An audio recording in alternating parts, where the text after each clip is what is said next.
দেখেন জান্নাত খুশিতে নাচতেছে, মনে হচ্ছে যে বিশ্বকাপ পেয়েছি। আসলে বাসার কাছে না একটা তাল গাছ আছে, সেখানে রাত্রেবেলা ধূপধাপ তাল পড়ে, তো আমরা একটু নিচে নেমেছি, ঠিক অমনি একটা তাল পড়েছে।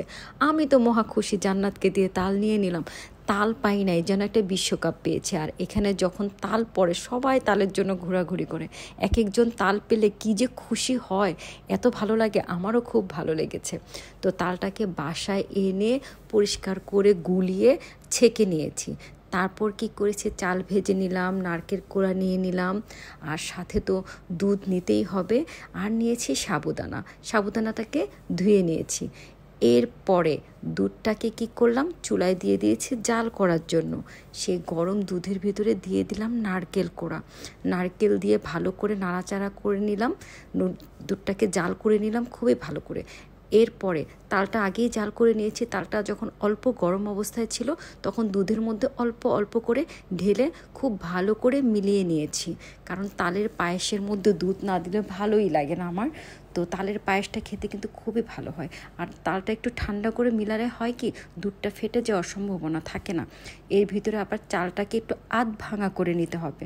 আধ ভাঙা করে চাল নিলে মনে করেন দুধ পায়েসের একটু গাঢ় গাঢ় ভাব হয়, খুবই ভালো লাগে। তো চালটাকে ভেঙে নিলাম, আর ওই আধ ভাঙা চালটাকে কি করেছি, সেই দুধের ভিতরে ঢেলে দিয়েছি। আর একটা সমস্যা কি, তাল দিয়ে পায়েস রান্না করলে খুব বারবার ঘন ঘন নাড়াচাড়া করতে হয়, কারণ তালটা আবার নিচে যেন তলাতে লেগে না যায়। তলাতে লেগে গেলে তো মজাই লাগবে না। তারপর তেজপাতা, গরম মশলা তা দিয়ে দিলাম। এত ভালো একটা স্মেল আসতেছিল, এত ভালো একটা স্মেল আসতেছিল। আর হ্যাঁ, সাবুদানাটাও কিন্তু দিয়ে দিয়েছি।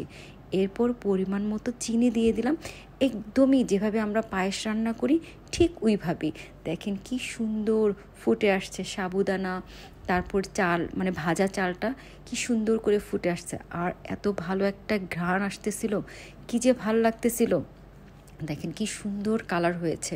আর এইভাবে পায়েস রান্না করে খেলে কিন্তু অনেক মজা হয়। তো কে কে এভাবে পায়েস রান্না করে খেয়েছেন কমেন্ট করে জানাবেন।